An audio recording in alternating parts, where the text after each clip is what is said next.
Bonsoir et bienvenue à votre émission Performance qui reçoit comme invité le directeur général de Niger Post, M. Idrissa Souleymane Kane.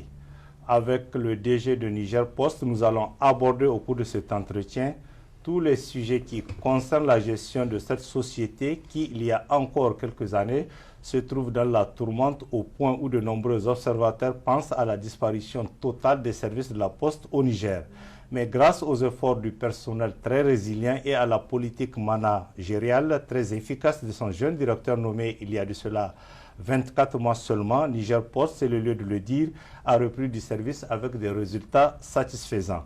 Une performance à laquelle nous allons y revenir tout au long de cette émission pour comprendre avec vous, M. Idrissa Souleymane Kane, quel est le secret de cette réussite et comment vous vous êtes engagé avec votre personnel à relancer les activités de Niger Post que d'aucuns croyaient définitivement en cessation de toute activité. Une relance qui a porté ses fruits et qui donne de réels espoirs aussi bien aux employés qu'aux utilisateurs de services de Niger Post dont le rêve devient enfin une réalité. Nous allons donc aborder toutes ces questions avec vous, Monsieur le DG, afin de donner le maximum d'informations sur les différents services qu'offre votre institution qui vient de créer un climat de confiance avec ses différents partenaires. Et sans tarder, nous allons rentrer dans le vif du sujet avec cette première interrogation. Monsieur le directeur général, quel est l'état de lieu de Niger Post au moment où vous avez été nommé à la tête de cette institution? Merci beaucoup, Monsieur Tchemogo. Donc, effectivement, quand j'ai été nommé, je pense que vous avez fait un très bon résumé de la situation. La situation n'était pas des plus bonnes, on va dire. Il y avait une problématique vraiment de découragement au sein même du personnel et aussi même des activités. Donc, il était question de mettre un peu de baume au cœur par rapport à ce personnel, de lui montrer qu'on était en capacité de pouvoir se développer. Donc, par rapport à cela, on a mis en place un certain nombre d'outils pour, d'une part, redonner la confiance au personnel et puis mettre en place vraiment des nouveaux services, des produits innovants pour certains et une gouvernance aussi qui devrait être adaptée à une entreprise du XXIe siècle. Oui, peut-être une idée de la situation financière au moment où vous avez pris cette boîte. Parce que je savais qu'à un moment, vraiment les activités de Niger Post n'existaient pas quasiment. La situation financière n'était pas très reluisante. Une société comme la nôtre se doit de développer un chiffre d'affaires, on va dire, minima, pour pouvoir au moins supporter ses charges et puis pouvoir tenter de se développer. Malheureusement, notre société était une société qui était en quasi-déficit annuel et le chiffre d'affaires était l'un des plus bas parce que, bon, il y avait une problématique. Il faut savoir, quand je suis arrivé quand même, pendant 4 mois, il y avait une vacance de poste. Donc, cela a peut-être aussi accéléré un décroissement de l'activité. En tout cas, je suis arrivé en juillet 2017. En fin d'année 2017, malgré un rebond qu'on a constaté, si on compare les chiffres par rapport au dernier mois, on a constaté que le chiffre d'affaires était de 900 millions. Le déficit, vous pouvez l'imaginer, était encore plus important. Et donc après, bon, on en parlera de 2018. 2018 était tout autre chose. En tout cas, on avait déployé notre stratégie et on pourra donner les chiffres de 2018 au cours de l'interview si vous me donnez l'occasion. Il n'y a pas de souci. Et une idée peut-être du personnel, le nombre de personnes? Alors, le personnel Niger Post était autour de 390, ou un peu moins de 400. On est un peu comme les autres entités ou institutions du Niger. Aujourd'hui, on est dans une phase où dans l'administration publique, il y a beaucoup de retraites qui sont en train d'arriver. Donc, on a connu ça, notamment en fin 2017 et en fin 2018. Donc, il y a aussi une stratégie en cours pour le renouvellement en qualitatif et quantitatif du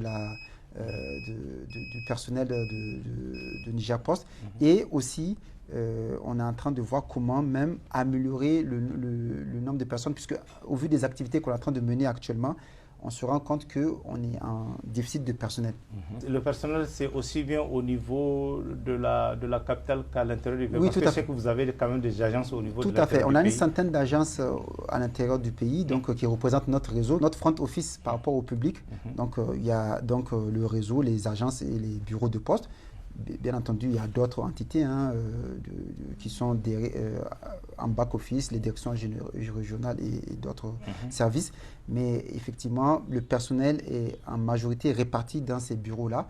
Et c'est un personnel qui est inéquitablement réparti parce qu'il y a des bureaux pour des problématiques. Par exemple, quand il y avait une personne qui partait en retraite, il fallait trouver un remplacement, mais comme le nombre de personnes n'est pas, la ressource n'est pas suffisante, et comme il y a la problématique de déficit, etc., la société était très prudente en matière de recrutement, en matière de renforcement de capacité du personnel. Quand je suis arrivé, c'était le constat que j'ai fait, puisque je l'ai répondu à la première question, et le constat était que c'était une société qui était recroquevillée sur elle-même et qui attendait une forme de mort, entre guillemets, comme vous l'avez un peu expliqué. Donc, il n'y avait pas d'ambition d'aller de l'avant, puisqu'il y avait un découragement global. Donc, l'idée, c'était, comme je l'ai dit, et ça rejoint un peu notre stratégie, c'était de remettre une stratégie autour de 3 axes ou de 3 valeurs. La première, c'était la confiance. La confiance, c'est-à-dire retrouver la confiance en soi. Donc, que le personnel retrouve confiance en soi. Et aussi que les clients retrouvent confiance à la société. Parce que ce sont les clients qui font... on est une société commerciale, il ne faut pas l'oublier. La deuxième, c'était de développer une stratégie de proximité. C'est-à-dire comment, au vu de certains concurrents qu'on a, comment développer une stratégie de proximité.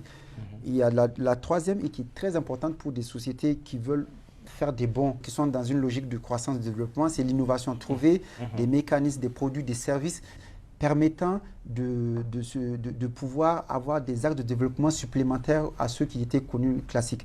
Donc, véritablement, ce qu'on a mis en place, c'était cette gouvernance-là autour, d'une part, en interne, autour de ces 3 valeurs. Et donc, il y a une déclinaison. Il y a une déclinaison au niveau de la gouvernance interne. Il y avait une gouvernance interne à revoir.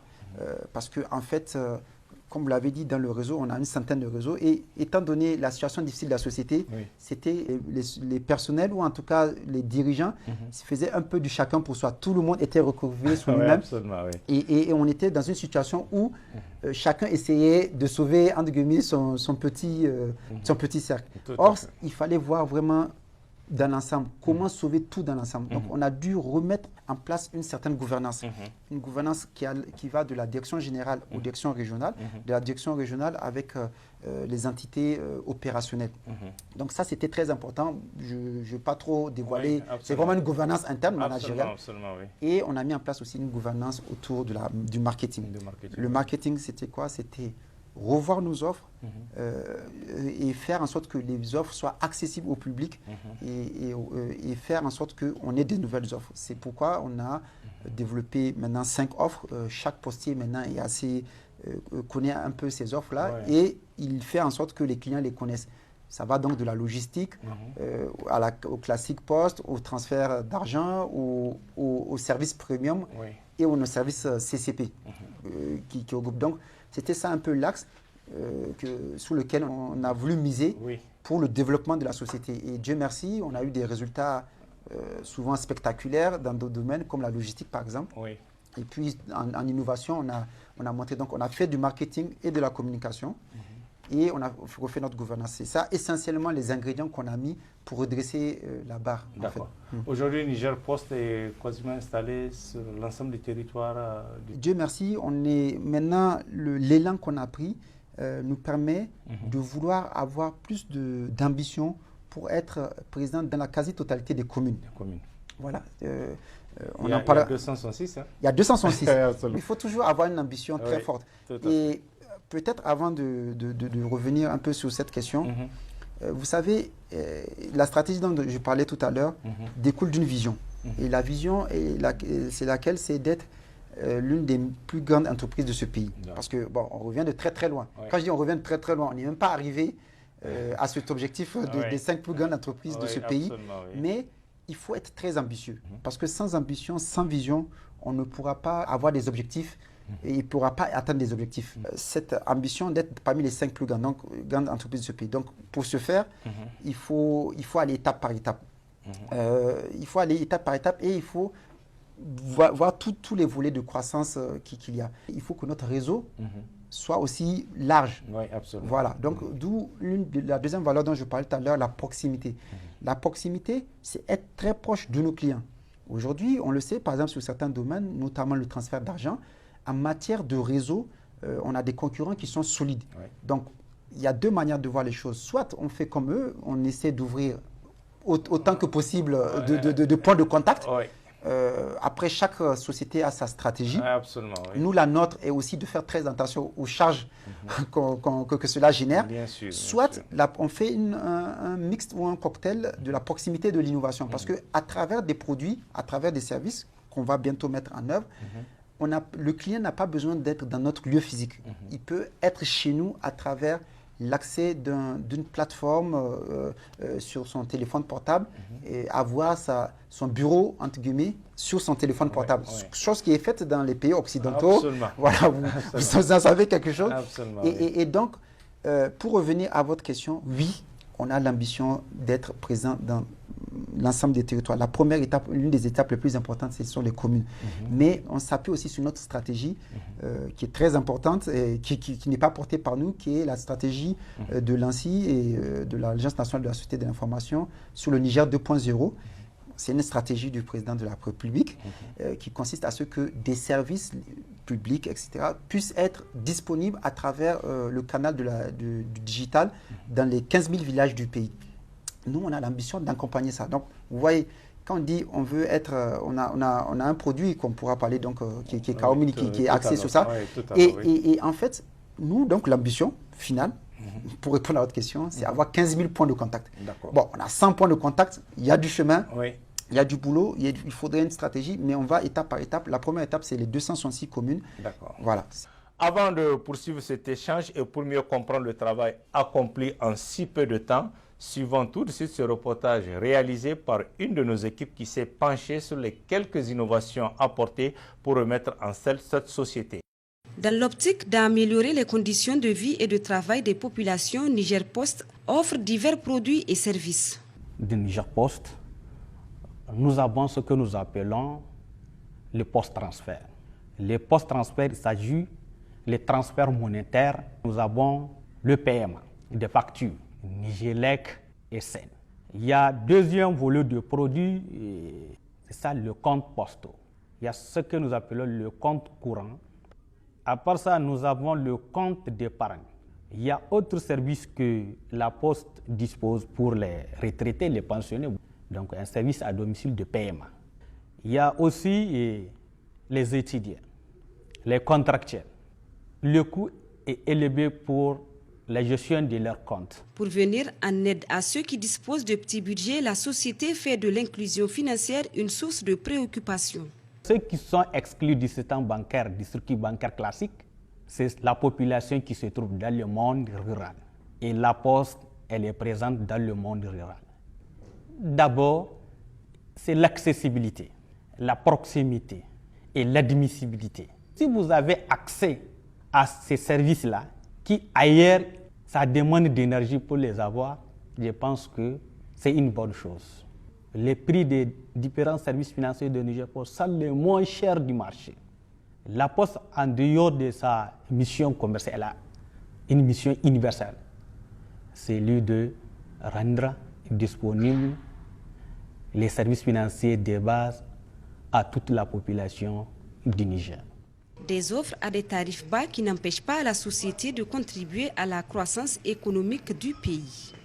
Un service financier développé contribue favorablement ou positivement à la croissance économique d'un pays. Le flux financier, il n'est pas fixe. Imaginez une structure financière qui a plus de 90 000 comptes et prenons l'exemple du SMIC, 50 000 francs par compte, par employé, vous multipliez par 90 000. Vous allez constater vous-même que c'est important. Monsieur le directeur général, pourquoi toute cette batterie de mesures et quels sont les résultats concrets auxquels vous êtes parvenu à travers l'introduction de ces mesures? Les postes sont des sociétés qui comptent dans le développement même du pays, dans le développement économique, dans le développement social et même dans l'équilibre même du pays. Il y a des très grosses sociétés ou très grosses postes qui ont des milliards et des milliards en euros de chiffre d'affaires. Je vous donne un exemple par rapport à la Poste française. La Poste française a développé un service qui s'appelle Veiller sur mes parents. Elle est partie du postulat et du constat que les facteurs, il y a plus de 80 000 facteurs en France, sont le seul élément d'une institution publique qui sont acceptés dans le domicile par les Français. Les Français, c'est une population qui est très regardante sur son droit, etc. Mais les facteurs sont les seuls pour lesquels quelqu'un peut laisser rentrer dans le domicile, liés à la confiance à laquelle je parlais. Tout à fait. Et ce qui fait que la Poste a développé un service. Quelqu'un qui est à Paris, qui a son père à Montpellier, peut avoir un service puisque le facteur fait sa tournée chaque jour, qui va aller voir son papa, prendre le café avec le papa qui est à Montpellier et envoyer un SMS pour dire le papa va bien. Tout à fait. Ça, c'est un service. Absolument. Un service, rien que ça, c'est par exemple quand il y a des dégâts des eaux, etc., c'est venir faire l'expertise de la photo. Ça, c'est avec les assurances, etc., etc. Donc, on a une société qui est pratiquement unique. Une société, j'ai l'habitude de le dire à certains collaborateurs, c'est que ce n'est pas une seule entreprise, c'est 5 entreprises. Ça part du courrier et des colis avec tout ce que cela implique, à la logistique, aux services financiers et à d'autres services encore innovants. Donc, la Poste est une forme de couteau suisse. Il faut d'abord prendre conscience. Donc, la première mesure que j'ai faite, c'est de redonner confiance à cette société. Je suis arrivé en juillet. On a fait ce qu'on appelle la semaine de la Poste. Pendant 2 mois et demi, on a travaillé comme des fous pour mettre en place toute cette offre, faire en sorte qu'il y ait l'appropriation des postiers, comprendre où est-ce qu'on veut aller et ensuite s'annoncer au niveau du grand public. Parce que, in fine, c'est les clients qui font en sorte que notre société va s'accroître. Donc, on a fait ce qu'on appelle la semaine de la Poste et on a annoncé 5 nouvelles offres. On a fait ce qu'on appelle des quick wins, c'est-à-dire des projets rapides à montrer et efficaces. Kaomini en est un. Et on a vraiment montré où est-ce qu'on veut aller. On est allé voir toutes les sociétés. On a fait un renforcement en capacité là où il y avait des faiblesses. Vous vous rendez compte, quand je suis arrivé, il n'y avait qu'un seul commercial ou 2 commerciaux à la Poste. Au niveau de la Poste. Donc, tu peux pas, si on n'a pas un personnel qui part vendre nos offres, on ne peut pas se développer. Absolument. Donc, il y avait une contrainte. On ne peut pas recruter. Donc, le choix qu'on a fait, c'est qu'on a pris une agence qui nous a accompagnés avec des freelances commerciaux qu'on a formés et qui ont vendu encore nos offres. Ils sont partis enquiquiner toutes les sociétés. Quand on vient, on leur dit « mais vous êtes mort, non, vous n'êtes pas mort », etc. Vous voyez, c'était très dur. Et à force de persévérance, on a pu faire les choses. C'est que notre société ne va pas être comme des mendiants. Parce que ce que je voudrais dire, c'est que plus tu te présentes avec une attitude, entre guillemets, de mendiant, plus on t'aide pour t'aider de temps en temps, pour t'aider à subsister. On ne t'appuie pas pour t'aider à te lever, pour t'aider à te développer, pour pouvoir aider les autres. Aujourd'hui, on est très fiers d'être le partenaire officiel de transport de l'UA 2019, chose qui était inimaginable il y a 2 ans. Le président en est très fier. On a pu accueillir le sommet de l'UA avec un espoir en termes d'érection d'infrastructures. L'aéroport qui a été fait en 11 mois, et l'hôtel Radisson en 11 mois. Voilà, oui. Un immeuble qui fait 17 étages, mais on fait partie de ceux qui ont contribué à cet espoir, puisqu'on était... À travers la logistique. À travers la logistique. C'est ça. Et je peux vous dire qu'on a bavé, c'était pas facile, parce que in fine, il y avait le 4 juillet, il fallait faire l'UA. Ouais, donc c'était un exploit et d'ailleurs c'est un des facteurs qui a fait booster notre chiffre d'affaires en 2018. Mais aujourd'hui, on est une référence en termes de logistique. On est parti de rien et vouloir, c'est pouvoir. Quand tu penses que tu peux le faire, c'est vrai qu'après il y en a qui ont des talents, etc. Nous, on est une société où aujourd'hui, je peux vous donner, dans la sous-région, il y a des sociétés, des postes qui font des chiffres d'affaires de 10 milliards à 27 milliards. 2 postes. Nous, on était en 2017 à 900 millions. 900 millions, Alors qu'on a les mêmes capacités, on a les mêmes services, on a les mêmes produits. Donc pourquoi pas, nous aussi, on ne peut pas faire 10 milliards? Absolument, oui. Par rapport à la logistique, là, on peut peut-être avoir une idée, c'est à partir de quel port? Parce que je savais que... C'était Cotonou. Cotonou et Lomé. Et Lomé. Oui, voilà. D'accord. Et là, vous avez peut-être aussi des sociétés agréées qui vous aident ou bien c'est directement la Poste? Alors, je vous donne un exemple, c'est que Quand on est venu, on a dit oui, vous n'avez pas le camion, vous n'avez rien, etc. Voilà. Comment est-ce que vous faites? Voilà. On a dit ok, on va la jouer intelligent. Vous savez, c'est ça le truc, c'est que quand tu n'as pas les moyens, ben, trouve un mécanisme pour l'être. On a fait un contrat d'exclusivité avec une société qui est moyenne, entre guillemets, de la place. C'est pas péjoratif quand je dis moyenne, c'est-à-dire que ce n'est pas les gros mastodontes de la place.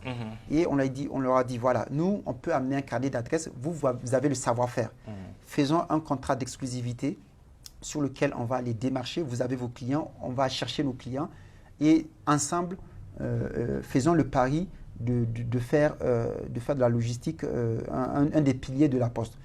Et Dieu merci, ce partenariat avec cette société qu'on a faite, qui était en exclusivité avec nous, nous a permis d'aller décrocher des activités. Je ne parle pas que de Souba, hein. On a travaillé avec l'armée, on a transporté des matériels, des gros matériels de Niamey à Madama et Chirfa. Avec les camions de l'armée, c'est ça? Non, pas avec le propre camion. Ah, ok. Et la logistique, c'est plutôt les hommes, ce n'est pas les matériels.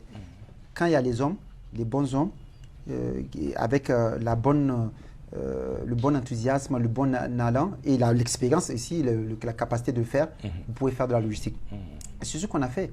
On a fait, je vous donne un chiffre, hein, on a fait autour de 2 milliards rien que sur la logistique, 2 milliards de chiffre d'affaires. Oui. Parce que des partenaires nous ont fait confiance. Lui, en 2019, quand on est allé les voir à l'agence pour les démarcher par rapport à la logistique, d'abord, c'est la première question. Ah bon, vous faites de la logistique? Voilà. Oui. Bon, ok, on va vous mettre en contact avec les différents partenaires. Débrouillez-vous. On est parti voir les partenaires. Les partenaires nous ont dit aussi, ah bon, vous faites de la logistique, ce n'est pas les courriers? Testez-nous. Oui. Ils nous ont donné 10 conteneurs. Oui. Et quand on a fait, ou 17 conteneurs, voilà. Et on a fait une performance de collecte de ces conteneurs avec tout ce qu'ils font, hein, les transits. C'est un métier très compliqué, hein, la logistique. Jusqu'à l'enlèvement, la livraison des conteneurs. Et les concurrents qui étaient avec nous étaient plus réputés sur le sujet. On les avait, entre guillemets, battus plate de couture, selon nos clients. Je veux pas... Et donc, ils ont trouvé un intérêt. Petit à petit, ils nous ont en donné un peu plus. Jusqu'à ce qu'en septembre, parce que là, je parle de juillet 2018, en septembre, ils disent, bon, venez, on signe un contrat exclusif avec vous. Parce que vous nous avez convaincus. Ça s'est très bien passé. On a transporté pour l'aéroport et l'hôtel, tenez-vous bien, plus de 80% des conteneurs qui sont arrivés ici au Niger. C'est à travers Niger Post. C'est à travers Niger Post. Donc, je suis fier de le dire que s'il y a eu l'UA 2019, Niger Post a une grosse part de responsabilité positive derrière. Nous, quand je pars à l'aéroport ou quand je pars à la radio, je vois Niger Post derrière. Ce qu'on a constaté, une formidable expérience pour nous. La logistique, ce n'est pas que les hommes, on apprend aussi. Ce n'est pas que les hommes, ce n'est pas que la location des voitures, des camions, c'est aussi un peu d'argent de fonds de roulement. Nous avons pris conscience de cela. Donc nous sommes en train d'améliorer notre offre logistique de manière à ce que les quelques écueils qu'on a reçus, parce que c'était très dur. Je peux vous dire qu'on pouvait transporter jusqu'à 300 camions en 2 semaines. Très dur, ça nécessite énormément d'argent. En termes de tension, vous ne pouvez pas imaginer, vous travaillez samedi, dimanche, etc. Donc on a appris de tout cela et je pense que notre offre logistique va être aussi encore plus adaptée aux grands projets qui sont en train d'arriver au Niger, puisqu'il y a des gros projets d'infrastructure que vous connaissez, que je ne vais pas citer, mais on est maintenant, à chaque fois qu'il y a des activités là-dessus, on est prêt à se mettre et on a des références par rapport à ça. D'accord. Et M. DG, une question peut-être toute personnelle. De nombreuses langues avancent que tout a été mis en œuvre lors de votre arrivée à la tête de Niger Post pour réussir votre mission. Avez-vous bénéficié d'un soutien de taille? Que répondez-vous? Très bien, c'est une très bonne question. Il y a une chose qu'il faut savoir, c'est que j'ai le soutien dont on peut, entre guillemets, imaginer. Je n'ai pas reçu de soutien par rapport à cela. Et d'ailleurs, même les personnes qui peuvent être concernés par ce soi-disant soutien n'étaient pas au courant lorsque on m'a demandé de relever ce challenge. Je peux dire que dans la situation dans laquelle j'étais, parce que je travaillais à la Poste française, je travaillais sur des très gros projets, c'est des projets en millions d'euros. En Europe, en Europe, oui, en France. Voilà, en France, et par exemple, sur un projet sur lequel j'ai travaillé sur 5 ans, ça permet d'économiser à peu près 10 millions d'euros pour la Poste française chaque année. 10 millions d'euros. Mais si on multiplie par 650, voilà. Donc, sur ce plan, je pense en termes d'apport de ma petite expérience, je n'ai pas approuvé quelque chose derrière cela, par rapport à cela. Après, il y a 2 questions qui peuvent se poser pour les personnes. Si on peut aller dans ce débat, je ne suis arrivé, entre guillemets, qu'en 2017. J'aurais pu, si je voulais bénéficier d'un soutien, arriver beaucoup plus tôt. C'est en fait une proposition d'aider le pays qui m'a été donnée.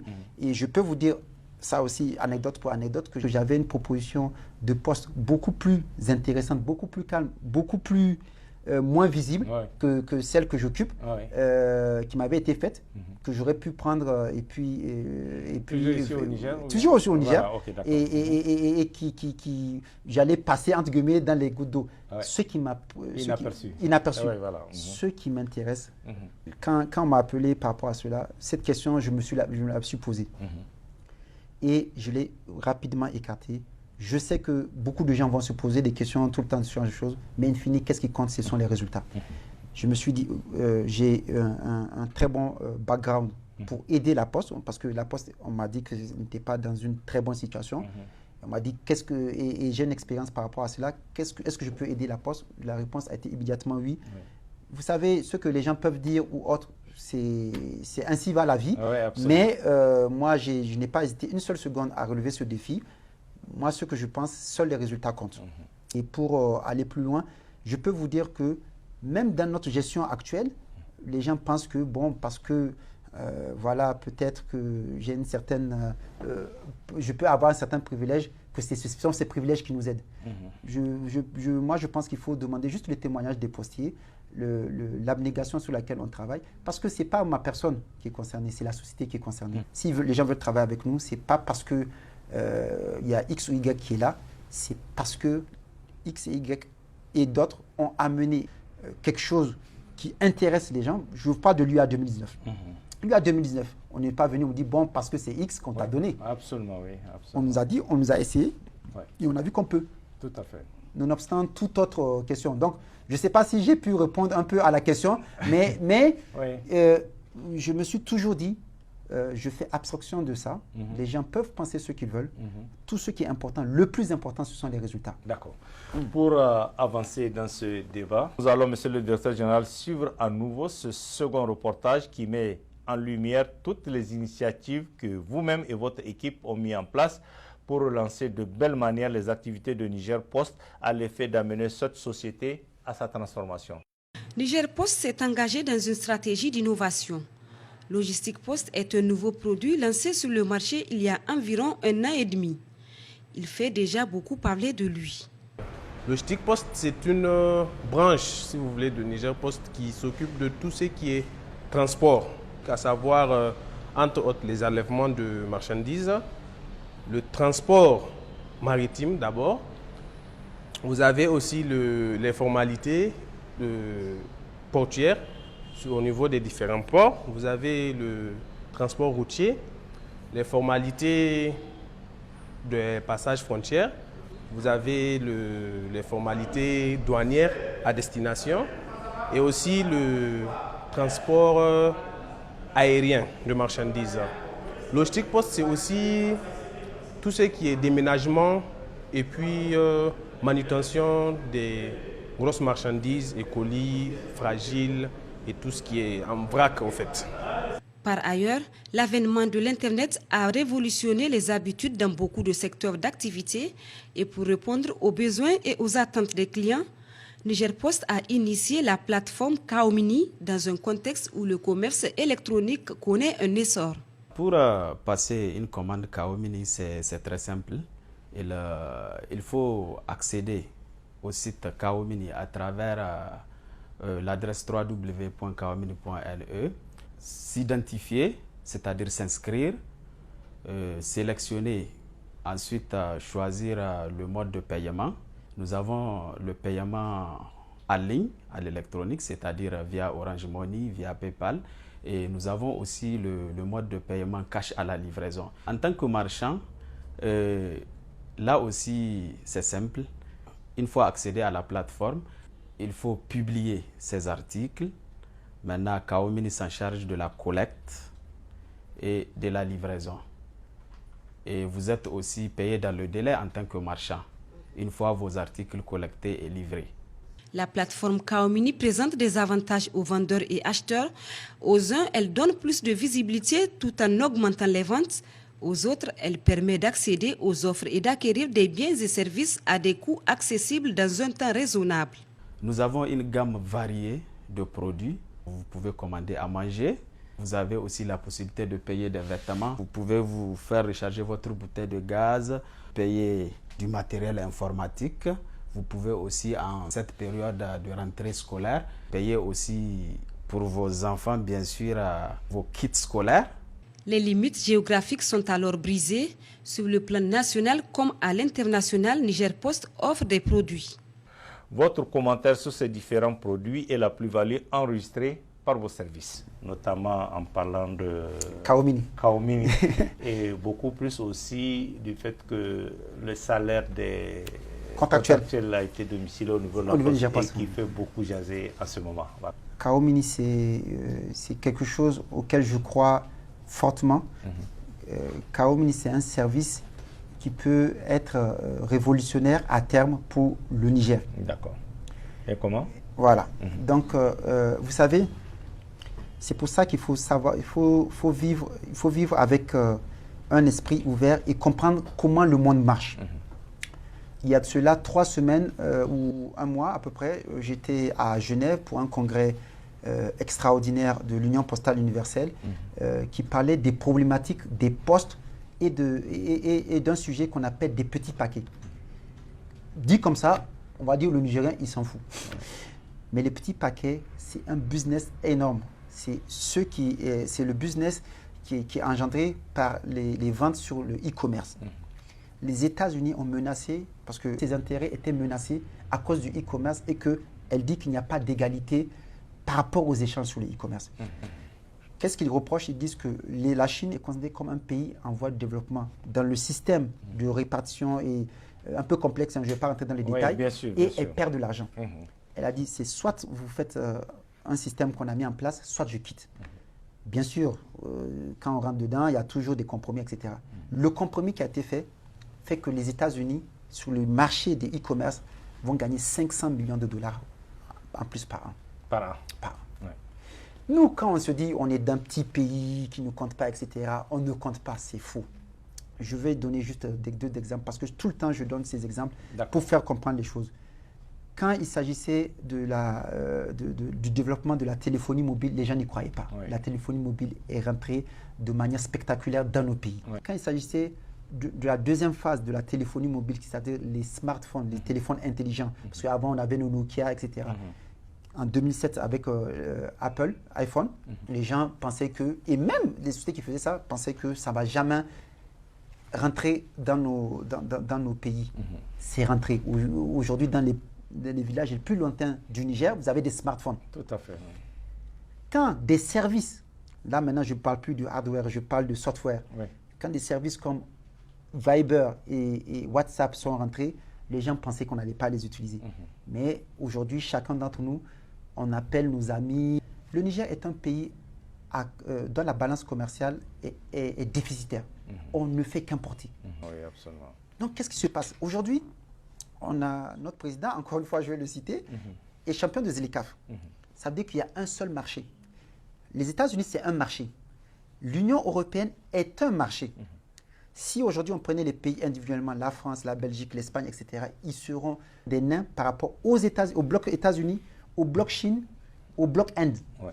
C'est parce qu'il y a l'Union européenne qui résiste. Tout à fait, oui. Ce qu'on a fait, c'est l'Union africaine à travers la ZLECAf. Les gens ne se rendent pas compte. Ce que je veux dire par là, c'est que pour s'en sortir, c'est vrai que l'actualité montre que avec le Nigeria, la fermeture des frontières, etc., mais les gens doivent aller plus loin. Le Niger est un pays qui a de la viande comme ressource reconnue. L'oignon comme ressource reconnue. certaines spécificités comme le kilichi et puis d'autres. Je ne parle pas des produits pétrole, etc. L'idée est que notre économie aussi ait une balance qui soit équilibrée, qu'on puisse avoir des exports. L'export est possible à travers le e-commerce. Il y a quoi comme façon de voir les choses? Les gros mastodontes, Amazon, Jumia est une plateforme de e-commerce développée par l'Afrique du Sud. Quand ils vont commencer à s'implanter dans nos pays, parce qu'ils s'implanteront dans nos pays, leur première chose, c'est d'importer les produits de Chine, etc. Et on va continuer à encore approfondir notre balance commerciale. L'idée de Kaomini, c'est quoi? C'est d'être une plateforme qui est contre cette façon de voir les choses. C'est de mettre en avant nos produits. Et essentiellement, 90% des produits qui sont sur Kaomini sont des produits nigériens, faits par des Nigériens, permettant de développer le secteur des Nigériens. C'est vrai que c'est un service méconnu, c'est vrai que c'est un service non développé, ou en tout cas qui n'a pas atteint sa vitesse de croissance pour diverses choses. L'Internet qui est encore faible, etc. Mais ça va venir. Le jour où ça va venir, on doit être prêt. Et Kaomini, aujourd'hui, c'est par exemple, l'idée c'est quoi? C'est un commerçant, je donne tous ces exemples, c'est plus simple, qui est à Madawa ou Tessawa, qui vend du kilichi, soit sur la plateforme Kaomini. Vous êtes en Belgique, vous avez envie de kilichi, vous cliquez, ce kilichi va rentrer chez nous, va transiter par notre logiciel, puisque n'oubliez pas qu'on est une poste, et on va vous envoyer le kilichi au truc. Qu'est-ce qu'il fait? Vous faites rentrer de la devise au Niger. Cette personne qui vendait du kilichi à 50 000 parce que sa zone de chalandise était juste Tessawa ou Madawa et avait un chiffre d'affaires de 50 000 par mois, peut avoir son chiffre d'affaires développé et avoir 5 milliards. Moi, quand je voyage, chaque fois qu'un Nigérien voyage, on lui demande d'envoyer du kilichi. Ça peut se faire avec le Kaomini, juste en cliquant, en utilisant des moyens qui nous sont arrivés. Voilà où est-ce qu'on veut aller, Kaomini. Aujourd'hui, c'est pour ça que c'est une forme d'idéologie. Moi, j'entends, aujourd'hui, vous savez, il y a beaucoup de postes qui viennent dire, venez, on va créer des hubs ici et là, etc. etc. C'est pour nous déverser un produit. On va être content d'acheter des produits chinois, des produits indiens. Mais qu'est-ce qu'on fait? On va faire sortir de la devise. Et nos pauvres petits commerçants, ils vont encore tomber. Et après, on va venir se plaindre, on est dernier, etc. etc. Donc, nous, on propose une solution pour permettre au Niger d'être au diapason de ce qui se passe dans le monde et mieux même d'aller plus loin. L'ambition pour Kaomini, peut-être que c'est un rêve, en tout cas à un moment donné, on le fera, c'est d'être au niveau d'une plateforme comme Jumia. Jumia aujourd'hui, c'est une plateforme qui est aujourd'hui rentrée dans la bourse, qui compte beaucoup. Ce serait une fierté d'avoir Kaomini qui est implanté au Rwanda, au Congo, etc. Et les gens vont dire Kaomini. Et le mot n'a pas été choisi au hasard. Parce que c'est un mot qui nous représente, nous, Kaomini. Donc, on saura toujours que c'est un mot du Niger. Et je peux vous dire qu'à chaque fois qu'on va dans les différentes rencontres internationales, chaque fois, c'est les mêmes choses. Oui, l'Afrique, on n'a pas d'argent, les postes, machin, tout ça. Quand on l'a ramené Kaomini, ils étaient épatés. Et donc, maintenant, les gens m'appellent même Kaomini. Ils ne m'appellent même plus Niger Post. Mais ceci pour vous dire, je sais que les gens ne voient pas ça, mais l'histoire nous jugera. Nous, on a développé ça à Niamey sur fonds propres. L'ambition, c'est 2020. On va le développer sur l'ensemble du pays. Et ensuite, on va... Pour l'instant, c'est au niveau de Niamey. On le fait étape par étape. On a une vingtaine de commandes par jour. Aujourd'hui, je vous donne cette information. Il y a des gens qui ont commandé leurs moutons via Kaomini, la fête de Tabaski. La fête de Tabaski. Les gens commandent leur gaz. C'est une facilitation. Si tu es à la maison... il te manque un produit chez toi, tu cliques, on t'amène. Rapidement. Donc voilà ce qui est caché derrière Kaomini. N'oubliez pas, tout à l'heure j'ai parlé de 15 000 villages intelligents. L'idée c'est que comme il y aura la connexion dans ces villages, tous ces villages-là, les petits vendeurs ici et là peuvent vendre leur plateforme dès lors que la poste est capable d'acheminer vers une personne.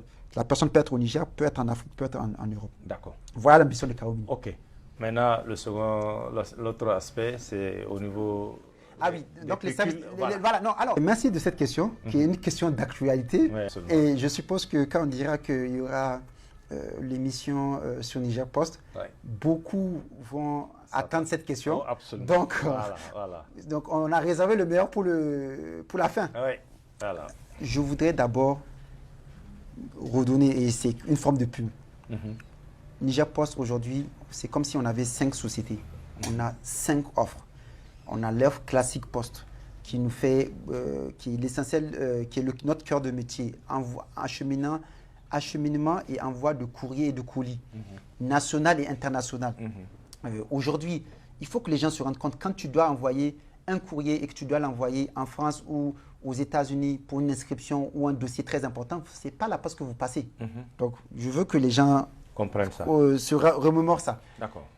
Quand les gens font des concours, c'est des enveloppes prêt-timbrées qu'on prend. Oui. C'est la poste. Absolument. C'est nous qui acheminons, etc. Et c'est la date le cachet fait foi, comme on dit. C'est-à-dire que quand vous envoyez un courrier le 25, pour une raison ou pour une autre, c'est arrivé le 15 du mois d'après, et que la date c'était le 31, c'est le cachet qui est sur le courrier qui fait foi. Qui compte beaucoup, oui. Ça fait, c'est un de nos métiers classiques. La logistique, on en a parlé. Le transfert d'argent, on a le transfert le moins cher du pays. Pourquoi je veux dire ça? Je ne suis pas à votre question. Je veux arriver à une certaine conclusion avant de parler. On a le transfert d'argent le moins cher du pays. Et ce que je veux dire, c'est que quand on dit transfert d'argent, les gens ont tendance à dire la Poste fait aujourd'hui du transfert d'argent. Non. Ce sont les autres maintenant qui font du transfert d'argent. Parce que la Poste est le pionnier dans le transfert d'argent. Ce qu'on appelle les mandats. Ouais. Quand on faisait les transferts d'avant. À l'époque, c'était des mandats. Donc, ce sont les autres qui sont venus sur notre marché. On a le transfert d'argent le moins cher du marché. Aujourd'hui. 2% TTC. Et nous, quand on fait un transfert d'argent, on a mis cette complexité-là dans notre transfert d'argent, c'est que vous n'avez pas à dire où est-ce que l'argent va être. La personne peut le prendre dans n'importe quel point de contact. Oui. C'est-à-dire quand vous envoyez votre argent et que la personne se trouve à Zender et que pour une raison ou pour une autre, elle vient à Maradi, oui. Il ne faut pas qu'elle retourne à Zender pour récupérer ou il faut annuler. Non, il va chercher à Maradi.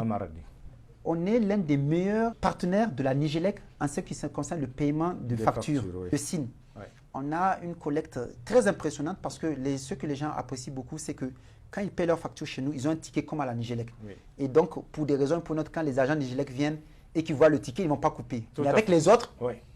Ça peut créer des problèmes. Tout à fait. On a un service, ce qu'on appelle le courrier express, ce qu'on appelait avant Chronopost Niger. Les gens connaissaient Chronopost Niger. Oui, oui. Ils ne savent pas que ça appartenait à la Poste. Maintenant, ça a changé de nom, ça s'appelle EMS Niger, service rapide, tracking, etc. Pourquoi je dis ça? C'est pour dire que avant le paiement des pécules, oui. Le paiement de pécule a commencé début 2019, on va dire. Parce que fin 2018, c'était en novembre. La Poste existait et avait développé, était sur une croissance qui était très importante. On avait, comme je le parlais tout à l'heure du chiffre d'affaires, on est passé d'un chiffre d'affaires de 900 millions en 2017 à 3,2 milliards en 2018. Ça, c'est sans le paiement des pécules. Je tiens à le préciser. D'accord. Maintenant, je reviens sur notre 5e offre qui est les CCP. Pour les plus anciens, tout le monde connaît les CCP. Et pour des raisons diverses et variées, les CCP ont été moins connus. En fait, je vais expliquer l'histoire. Tous les enseignants, tous les fonctionnaires, tout le monde était au CCP avant, dans les années 80. Quand tu reçois ta bourse, même c'était en CCP. La Poste avait, en fin des années 80, là où la population était moindre, à 5 millions, je pense, ou 6 millions, oui. Avait plus de 40 000 comptes. Là où la première banque, après la Poste, n'avait que 3 000 comptes. Je tiens à le préciser. D'accord. Et la Poste faisait, à travers la caisse d'épargne, les épargnes. Aujourd'hui, vous l'avez dit en introduction, la Poste a traversé vraiment une période dure, notamment par rapport au CCP. On avait beaucoup de fonctionnaires qui étaient chez nous en CCP. On avait, par exemple, des personnes qui sont dans des milieux très reculés. Par exemple, je pense par exemple aux gendarmes. Les gendarmes sont au CCP parce que, d'une part, ils ne veulent pas prendre de crédit. Et d'autre part, quand ils veulent prendre leur salaire à Bani Bangou, ils peuvent reprendre leur salaire. Tout à fait. Donc, notre service était là. Donc, qu'est-ce qui s'est passé pour les CCP? C'est que l'État était dans une logique de bancarisation et voulait deux choses. Bancariser l'ensemble des agents de l'État et assainir. Parce que qui dit non-bancarisation, c'est une porte ouverte à beaucoup de pratiques. Donc, nous, on a présenté comme n'importe quelle offre. C'est comme pour la logistique, comme je l'ai expliqué. On a fait une offre. On a dit on a plus de 100 points de contact. On peut donner des gages de paiement en des temps records. on est en train de développer des nouveaux systèmes qui pourront même aller sur le mobile money à un moment donné. Et avec nous, on aura une garantie de paiement de par le fait que nous sommes une société citoyenne, tributaire, on va dire, ou en tout cas qui doit développer le service public. Nous, on est service public, courrier, colis et financier. C'est-à-dire faire en sorte que l'inclusion financière soit une réalité dans ce pays. On ne peut pas avoir d'inclusion financière, c'est-à-dire accès à des services financiers, si la Poste n'est pas... Nous, on a plus de 100 points de contact, comme je le disais. Les premières banques les plus développées en termes d'agence ne dépassent pas la vingtaine de points de contact. Tout à fait. Donc, des coins comme, je vais les citer, Bilma, Dirkou, Tchiro, Ingurti, Bani Bangou, Falme, Taketa. Je peux citer, parce que c'est une centaine. Hein. Tout à fait, oui. On est présent et on peut faire les paiements. Donc, l'État a dit, OK, vous êtes la société à même de nous permettre d'atteindre cette bancarisation. Et c'est une bancarisation qui a fait en mode Big Bang. Donc, d'un coup, on a pu bancariser plus de 70 000 personnes. Si l'État devait multiplier un peu ces personnes dans différentes banques, il y aurait beaucoup de problèmes. Parce que ce qu'il faut savoir, jusqu'à fin décembre, tout le processus de paiement des contractuels est un processus papier. Du directeur de l'école, de l'enseignant et à l'inspecteur, à la direction régionale, à la direction départementale, etc., tout était papier. Ce qui fait qu'il n'y avait aucune maîtrise de personnes qui sont à payer. Et on dit à l'État de donner telle somme. Une personne, je peux vous donner un exemple, dans une zone X, elle peut être, comment dirais-je, payée ici. Réellement, elle est là. Demain, elle voyage. Elle va dans une autre zone. Son salaire va rester là. C'est-à-dire que les sommes qu'on va envoyer, par exemple, pour cette zone-là, c'est 100 millions. Les 100 millions n'ont pas changé. Il peut y avoir 10 personnes qui sont mortes, les 100 millions vont rester. Et même qui nous dit que peut-être qu'il n'y a pas des ajouts. Donc, ce qui a été fait d'abord, c'était un processus. L'État a signé une convention avec nous pour asseoir une seule base de données. Avec une seule base de données, on est capable de savoir que la personne qui était à Taketa et qui est partie à Belbéji, elle doit plus être à Taketa à Belbéji en même temps, elle doit être à Belbéji. Ça, c'est la première chose. Deuxième chose, la personne qui est morte ne peut pas venir payer avoir son salaire. Il faut venir avec sa carte d'identité pour être payé, être reconnu. Ce que les contractuels doivent comprendre, c'est qu'on est dans cette phase. On est dans une phase de ce qu'on appelle d'assainissement de la base. L'assainissement de la base, c'était fait de manière spectaculaire. Il y a eu vraiment une force n'allant pas dans ce sens-là. La base donnée a pu être constituée, et je peux vous dire que c'était une forme d'exploit, au bout de 3 mois. Une base donnée unique et le plus propre possible, avec chacun ayant des codes. Et cela a permis, d'un coup, quand tout a été fait, à l'État de ne plus avoir comme mode de paiement, par exemple, je ne sais pas moi, je donne un chiffre comme ça, puisque ce sont quand même des infos, on va dire, importantes qu'il ne faut pas divulguer comme ça. Je donne un chiffre. Imaginons que l'État paye 5 milliards par mois. L'État se retrouve avec cette base de données, on dit non, vous n'avez plus besoin de payer 5 milliards, vous avez besoin de payer 4 milliards. Parce qu'on sait qu'il y a tel nombre de contracteurs, voilà le truc. Donc l'État perdait chaque mois 1 milliard. Ça, c'est la première information que je veux donner.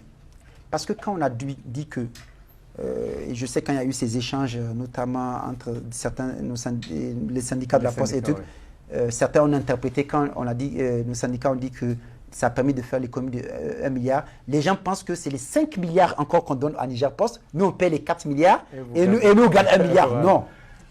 Ça, c'est la première chose. C'est-à-dire qu'on a pu faire à l'État le fait de pouvoir faire une économie d'1 milliard. Donc, c'est les 4 milliards que l'État donne. Et nous, on paye les personnes quand elle est là, physiquement là. Parce qu'on a aussi détecté des faux contractuels, etc. Bon, je ne rentre pas dans ces détails. Donc, je voudrais quand même avoir cet éclaircissement parce que j'ai vu qu'on nous a attaqués. Si des gens doivent regarder ce dossier, ce n'est pas par rapport à notre gestion, c'est a posteriori de notre gestion. Parce qu'il y a eu des choses. Non, bon, c'est quelque part normal. C'est ça aussi la bancarisation et l'informatisation. Quand il n'y a pas d'informatisation dans une chaîne, etc., il peut y avoir des abus. Et c'est cet abus-là qui a pu être démontré. Rendre à César ce qui appartient à César. On a travaillé avec les ministères sectoriels, le ministère des Finances, tout un comité, et c'est vraiment ce comité qui a fait un travail de grande qualité, puis constituer cette base de données, et nous, commencer à faire les paiements. Maintenant, je reviens au paiement. Le paiement, c'est, je veux vous le dire, plus de 70 000 personnes qui sont payées d'un coup.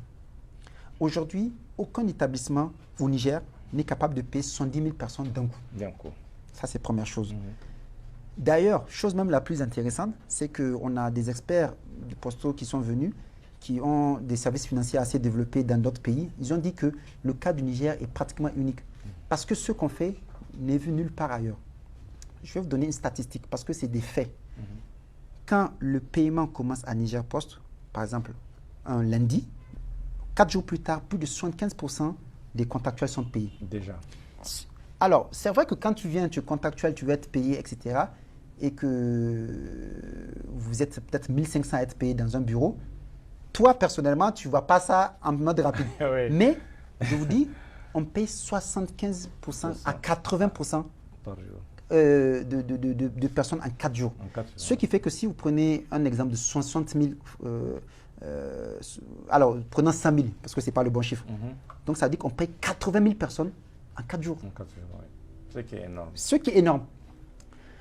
Je vais vous dire ce qui se passe. C'est qu'avec le paiement des contractuels, l'État n'arrivait pas, ou en tout cas confronté à ces difficultés, on commence le paiement. Par exemple, si l'état de paiement est 5 milliards, comme je dis, allez, on injecte 2 milliards et on commence à payer le temps de retrouver les 3 milliards. Oui, tout à fait. Ce qui s'est passé avec nous, c'est que l'État a fait un engagement. Quand il faut payer 4 milliards ou 5 milliards, elle donne 5 milliards pour les payer. Donc, le premier acquis que les contracteurs doivent savoir, c'est que quand il y a paiement et quand on met à disposition notre fonds, dans un mois normal, on va dire, tout contractuel pourrait être payé à tout moment. À tout moment. Le problème, c'est que les contracteurs, étant donné qu'il y avait le fait dont je vous expliquais, Ouais. c'est les premiers arrivés, premiers servis. Donc, il y avait une bousculade des contractuels pour aller avant dans les inspections pour se faire payer. Parce que si tu commences à te faire payer et que tu attends, tu ne te feras pas payer. Tout à fait. Donc, les contractuels allaient même à des heures un peu tardives, 2 heures du matin, avant de se faire payer. Avec nous, ce phénomène s'est arrêté.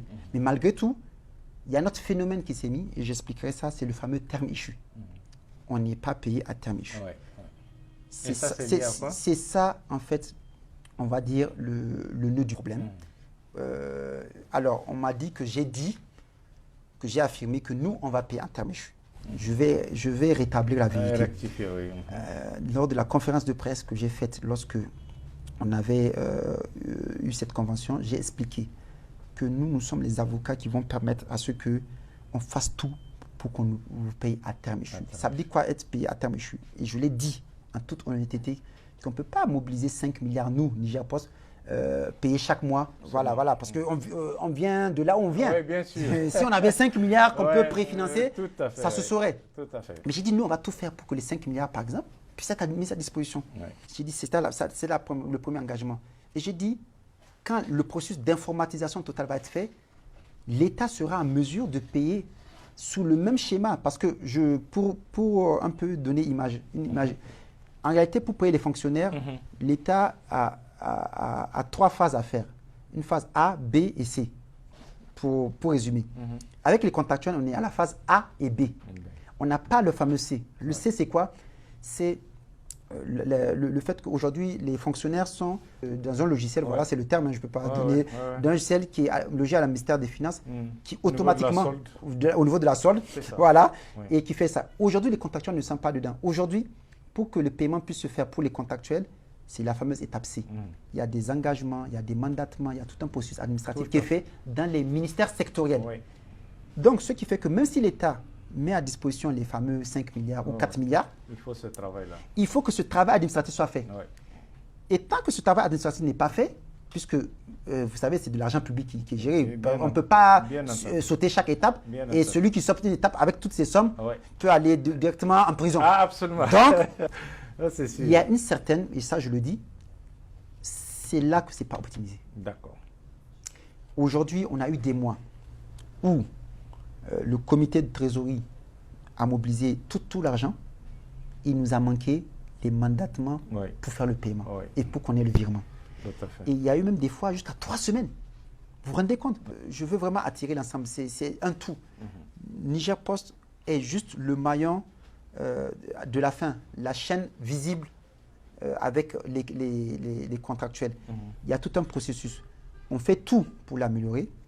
Et la problématique, c'est vraiment l'amélioration à ce niveau. Le jour où on aura ce fameux logiciel, donc l'étape C, comme les fonctionnaires, c'est un bouton, il n'y a plus d'histoire de mandatement, machin, c'est comme les fonctionnaires. Ce logiciel est en train d'être développé parce que ce n'est pas une petite affaire. Et le jour où ce sera prêt, l'État pourra payer à terme échu, en tout cas, les contractuels. Les contractuels, donc, du coup, se plaignent de dire qu'on ne les paye pas à terme échu, c'est lié à ça.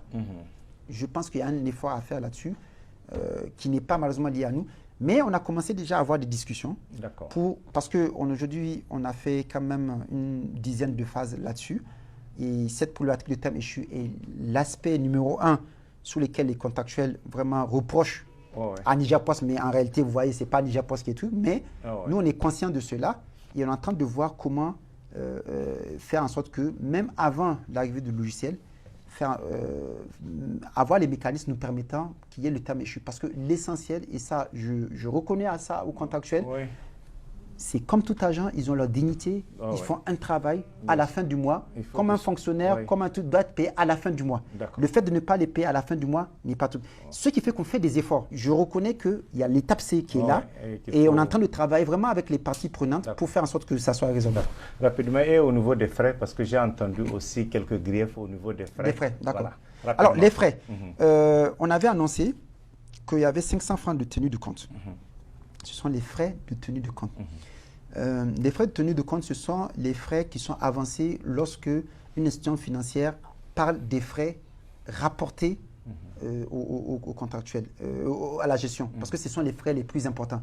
Après, il y a d'autres frais, les frais d'édition des chèques, les frais de virement, d'autres frais importants qui font que de 500, effectivement, on est à 1400. 1400. Et ce qu'on a fait, on a fait le choix qu'il y ait le prélèvement de cette somme d'un coup.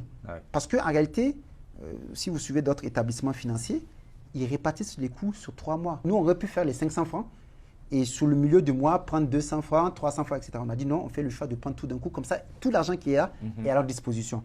Ils nous ont reproché ça. On leur a dit, écoutez, regardez comment, quand on présente les offres au niveau financier, on parle souvent des frais de tenue de compte. Si on va très loin dans des banques, je ne veux pas trop les citer, quand ils présentent les frais de tenue de compte, il y a d'autres frais à ajouter. Quand on fait le truc, 1400, c'est très bon.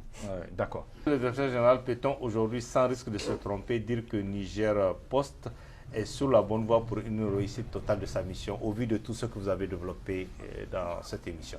Merci, M. Tchemogo, et vraiment très content d'avoir eu cet entretien avec vous. Et effectivement, je peux vous dire sans risque de tromper que Niger Post est sur la bonne voie. Et c'est très important pour le pays. C'est très important pour le pays parce que, juste peut-être encore une autre information, les 10 pays les plus développés du monde, c'est une coïncidence, mais moi je pense que ce n'est pas une coïncidence, ont les 10 postes les plus développés du monde. Parce que les postes représentent l'accès du public à l'État. Et je prends un pays comme la Tunisie. La Tunisie, ils peuvent avoir, dans n'importe quel village ou contrée de leur pays, ils ont 3 choses qu'il y aura toujours. C'est la police, bien sûr. L'école, la poste.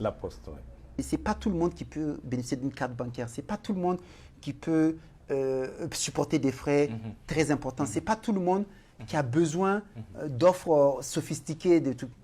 Les gens ont besoin d'avoir, comme le courrier, puisque le Niger Post est le mandataire du service public de distribution du courrier, et j'ouvre une petite parenthèse, je la ferme, c'est-à-dire nous, on envoie à Bilma quand c'est à moins de 20 grammes, quel que soit l'endroit du pays, on envoie ça, c'est une information, à 250 francs. Un courrier. Ça veut dire que si vous voulez envoyer un courrier, si vous allez chez un de nos concurrents, je ne sais pas comment ça va faire, mais je sais que Niamey Dosso peut faire 1000 francs. Nous, Niamey Bilma, pour le même courrier, c'est 200 francs. Donc, on nous oblige à avoir le tarif le plus bas pour être accessible à la population. Il s'agit de la même chose pour les services financiers. Et donc, on a une vision, on a un objectif, on travaille pour cette vision, on travaille pour cet objectif. L'objectif est d'être parmi les plus grandes entreprises de ce pays. Pour pouvoir être parmi les plus grandes entreprises de ce pays, donc pour répondre à votre question, on est obligé d'avoir des ambitions élevées et surtout de se donner les moyens d'y arriver. Il y a 2 choses extrêmement importantes qu'on est en train de mettre en place dans la gouvernance. C'est la gouvernance ressources humaines. Avoir les ressources humaines idoines de bonne qualité et en quantité. Avoir une gouvernance financière proche d'une entreprise qui cherche même les certifications ISO. C'est ça qui va faire qu'on aura une entreprise qui sera résiliente, qui sera capable de relever les défis. Et oui, c'est mon vœu, mais c'est un vœu qui est à notre portée. On est sur cette lancée-là. On va être une entreprise qui se développe et qui va continuer à se développer. L'objectif, c'est très important, mais on souhaite la société ira très bien quand on aura 10 milliards de chiffre d'affaires. D'accord. Merci, monsieur le DG. Merci beaucoup. Mesdames, messieurs, c'est la fin de cette émission et merci de l'avoir suivi. À très bientôt sur Télé Sahel.